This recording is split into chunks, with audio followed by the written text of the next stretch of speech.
tous les policiers, il faut le dire tout de suite quand même, parce que c'est important, tous les policiers de France ne sont pas ripoux.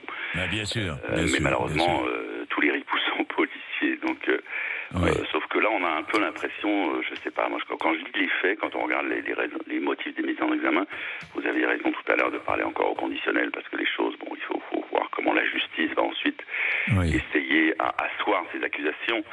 Mais on a l'impression de se retrouver au fin fond d'une banlieue de Buenos Aires, au fin fond de l'Argentine, avec des gars en dérive complète, parce que c'est bon, voilà. Sauf qu'on n'est pas en Argentine, on est à 2 pas du périphérique, à 2 pas de la capitale, dans un département, il faut quand même le rappeler, hein, qui est probablement un des départements les plus criminogènes de France.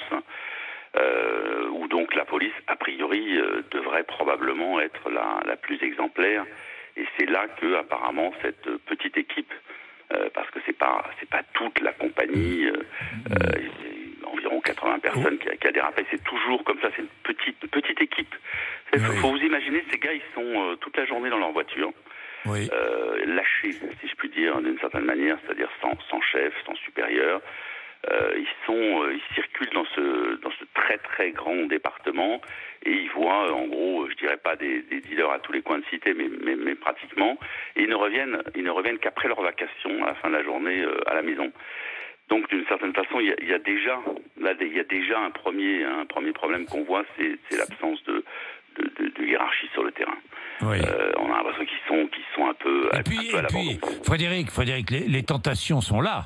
Évidemment, à portée de main, si je puis dire. Alors, il y a 2 choses. J'ai l'impression que, quand moi j'y vais souvent dans ce département et je parle aussi bien avec des voyous parce que c'est mon métier qu'avec des policiers. Et j'ai l'impression que ces policiers, je ne sais pas ce qui s'est passé dans leur tête. Est-ce qu'ils ont été, ils sont assez jeunes, ils ont entre 30 et 40 ans. Est-ce qu'ils ont été mal formés? Ça c'est possible. Je rappelle quand même que le niveau de recrutement ces derniers temps dans la police a considérablement baissé, comme ailleurs. Ça c'est une première chose. Ensuite, il y a peut-être à un moment donné, quand vous leur parlez, vous sentez leur impuissance, c'est-à-dire qu'ils sont. Ça commence parfois comme ça, c'est-à-dire ils se sentent impuissants à arrêter, parce que c'est compliqué d'arrêter des voyous, d'arrêter des dealers. Il faut démontrer les choses, il faut asseoir son enquête avant de renvoyer un dealer devant la justice. Donc on a l'impression que, notamment pour ces faits là où ils balancent comme ça, ils amènent eux-mêmes la drogue en fait, pour piéger soi-disant des dealers. Ils amènent eux-mêmes la drogue.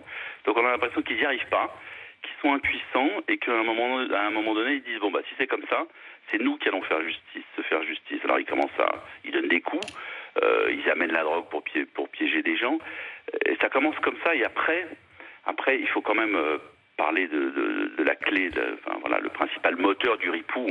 Ça peut pas être, il fait pas ça pour s'amuser, les policiers. Il sait que sa carrière est en danger. Ils font souvent, la plupart du temps, quand on regarde ce qui se passe dans les conseils de discipline, ils font quand même ça pour l'argent.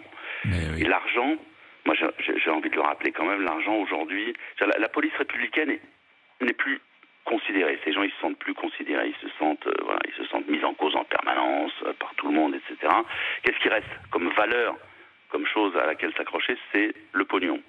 Et ils voient dans ces quartiers qu'il y a des gens qui ont de l'argent. Et quelque part, moi j'ai connu des ripoux qui basculaient uniquement parce qu'ils avaient une double vie, une maîtresse à entretenir, uniquement pour ça, et que leur salaire ne suffisait pas. Donc là, ils se disent, l'argent facile. Et il y a la drogue. Il faut aussi le dire, on a affaire à des policiers qui ont à peu près l'âge moyen du consommateur de stupéfiants en France. Là, c'est facile. Au lieu d'aller faire ses courses au pied de la cité avec un petit billet, on confisque, on ramène au service, parce que je rappelle qu'il y a apparemment c'est démontré, il y a une cache de drogue qui a été découverte pas très loin du parking de la compagnie. Voilà, ça va quand même assez loin. Alors, une compagnie de sécurisation et d'intervention, qu'est-ce qu'une compagnie de sécurisation et d'intervention en Seine-Saint-Denis? Cette compagnie, vous le disiez, 80-85 hommes à peu près. Oui, mais il faut le rappeler, effectivement, cette compagnie a été créée dans ce département après les fameuses violences urbaines au début des années 2000, je le rappelle. Donc il y avait eu des émeutes extrêmement fortes. Et là, le pouvoir, c'était Nicolas Sarkozy qui était au ministère de l'Intérieur à l'époque, se dit,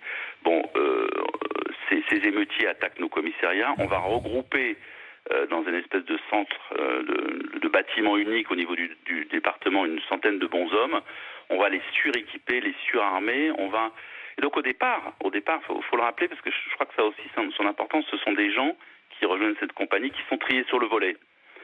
C'est pour ça qu'il y en a aujourd'hui d'ailleurs qui pleurent et qui antirales parce qu'on leur casse leur outil de travail, puisque la préfecture a décidé de dissoudre l'intégralité de la compagnie. Mais au départ, ce sont des gens triés sur le volet, normalement, qui viennent là-dedans pour répondre en cas d'émeute, et je rappelle quand même si les médias sont pas toujours dessus, que des petites émeutes en Seine-Saint-Denis, c'est parfois tous les week-ends, hein, c'est pas tous les jours facile. Donc on les suréquipe. Donc ils sont pas faits au départ particulièrement pour traquer les voyous, mais pour traquer les voyous et pour les côtoyer d'une certaine manière. Parce que quand on est policier et qu'on est derrière les voyous, on les côtoie. Il faut être hyper solide parce que le voyou est éminemment, on va dire, corrupteur. Et on a vu des grands flics dans l'histoire de la police française basculer à leur contact à cause de leur, entre guillemets, attractivité.